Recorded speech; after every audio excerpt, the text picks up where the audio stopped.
కేసీఆర్ లక్షల కోట్ల అప్పులు చేసిండు అనేది అబద్ధం. కాళేశ్వరంలో 1,00,000 కోట్ల అవినీతి జరిగింది అనేది అబద్ధం. కవిత లిక్కర్ స్కామ్ చేసింది అనేది అబద్ధం.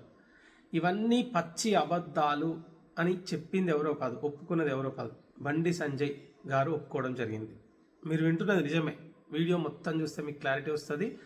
ఇలాంటి మరిన్ని ఇంట్రెస్టింగ్ వీడియోస్ కోసం ఫిదా న్యూస్కి సబ్స్క్రైబ్ చేసుకొని షేర్ చేసే ప్రయత్నం చేయండి. వివరాల్లోకి వెళ్తే బండి సంజయ్ ఒప్పుకున్నాడు. వాస్తవానికి కేసీఆర్ అప్పులు చేయడం అబద్ధం, కాళేశ్వరంలో అవినీతి అబద్ధం, లిక్కర్ స్కామ్ జరగడం అబద్ధం అని బండి సంజయ్ సాక్షాత్తు ఒప్పుకున్నాడు. ఎట్లా ఒప్పుకున్నాడు అని ఆలోచిస్తున్నారా? ఎట్లా అంటే సింపుల్. కేసీఆర్ గారికి దొంగ నోట్లు ముద్రించే ప్రింటింగ్ ప్రెస్ ఉందట. ఎక్కడ? బీదర్లో ఉన్నది. అక్కడ అప్పుడు కేసీఆర్ గారు ముఖ్యమంత్రిగా ఉన్నప్పుడు, కర్ణాటకలో బీజేపీ అధికారంలో ఉన్నప్పుడు, కేంద్రంలో బీజేపీ అధికారంలో ఉన్నప్పుడు, అంటే డబుల్ ఇంజన్ సర్కార్ అధికారంలో ఉన్నప్పుడు బీదర్లో కేసీఆర్ గారికి దొంగ నోట్లు ముద్రించే మిషన్ ఉందట.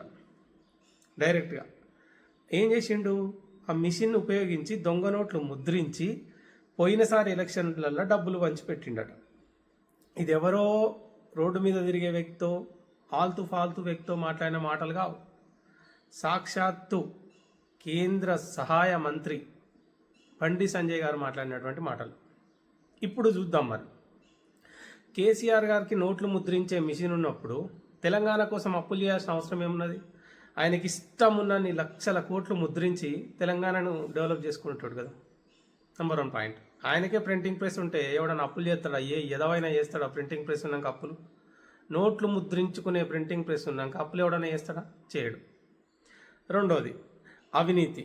కాళేశ్వరంలో 1,00,000 కోట్ల అవినీతి అంటారు. దాని ప్రాజెక్టు వాల్యూ 80,000 కోట్ల అయ్యా అంటే 1,00,000 కోట్ల అవినీతి అని ప్రచారం చేశారు, జనాన్ని నమ్మించి మోసం చేశారు. ఎనివే, అది వేరే టాపిక్. ఇక్కడ అవినీతి చేయాల్సిన అవసరం ఏమున్నది కేసీఆర్కు? సొంతంగా ఆయననే పైసలు ముద్రించుకుంటాడు. 1,00,000 కోట్లు కాకుండా 10,00,000 కోట్లు ముద్రించుకుంటాడు. అప్పుడు ప్రజలలో చెడ్డ పేరు కూడా రాదు కదా, అవినీతి చేసే కర్మ కూడా ఉండదు కదా, ఆ అవసరం కూడా ఉండదు కదా. అంటే అది కూడా అబద్ధమే అని బండి సంజయ్ ఒప్పుకున్నట్టే కదా. ఇప్పుడు కేసీఆర్ దగ్గర నోట్లు ముద్రించే మిషన్ ఉన్నప్పుడు తెలంగాణ కోసం అప్పులు చేయాల్సిన అవసరం కేసీఆర్కి లేదు అంటే బండి సంజయ్ చెప్పిందంత అబద్ధమే కదా. కేసీఆర్ అప్పులు చేసిండు అనేది. అవినీతి చేయాల్సిన అవసరం కూడా కేసీఆర్కి ఏమొచ్చింది? ఆయనకి ఎన్ని కావాలంటే ఆయన ముద్రించుకుంటాడు కదా. 1,00,000 కోట్లు కాకపోతే 10,00,000 కోట్లు. అంటే అప్పుడు కాళేశ్వరంలో అవినీతి అనేది కూడా అబద్ధమే, పచ్చి అబద్ధమే అని బండి సంజయ్ ఒప్పుకున్నట్టే కదా. మూడోది, కవిత లిక్కర్ స్కామ్ చేసింది అని చెప్పారు. ఆ స్కామ్ ఉన్నదో లేదో భగవంతుడికి ఎరక, స్కామ్ జరిగిందో లేదో దేవునికే తెలవాలి. కానీ సరే, అందులో 300 కోట్లు 400 కోట్లు అని చెప్తున్నారు, ప్రచారంలో ఉన్నది. సొంతంగా ప్రింటింగ్ మిషన్ ఉన్నాక తన బిడ్డ 300-400 కోట్ల స్కామ్ చేయాల్సిన అవసరం ఏమున్నది? ఆమెకి ఇష్టం వచ్చిన నోట్లు ముద్రించుకోవచ్చు కదా. అంటే కవిత లిక్కర్ స్కామ్ చేసింది అనేది కూడా పచ్చి అబద్ధమే అని బండి సంజయ్ ఒప్పుకున్నట్టే కదా. ఇక లాస్ట్ విషయం మాట్లాడితే, అప్పుడు రాష్ట్రంలో బీజేపీ అధికారంలో ఉంది, డబుల్ ఇంజన్ సర్కార్ ఉన్నది. సరే, అప్పుడు అంటే కేసీఆర్ ముఖ్యమంత్రి ఉండే, అప్పుడు జర ఇబ్బంది అవుతుంది అనుకుందాం. ఇప్పుడు ఆయన దిగిపోయింది కదా. నువ్వు కేంద్ర హోం శాఖ సహాయ మంత్రివి కదా. నువ్వు నరేంద్ర మోడీ అధికారంలో ఉన్నాడు కదా. ఒక్క ఫోన్ చేస్తే ఈడీ ఉరికొస్తుంది, ఒక్క ఫోన్ చేస్తే సిబిఐ ఉరికొస్తుంది, పట్టుకుంటారు కదా. అడ్రస్తో సహా చెప్తున్నావు కదా. కర్ణాటకలో బీదర్లో ఏదో గల్లీలనో ఏన్నో కేసీఆర్కి దొంగ నోట్లు ముద్రించే మిషన్ ఉన్నదని చెప్పి నువ్వే చెప్తున్నావు కదా. పట్టుకోండి, విచారించండి, జైల్లో పెట్టండి, ఇంకేమవుతుంది? అంతకంటే ఏం కావాలి?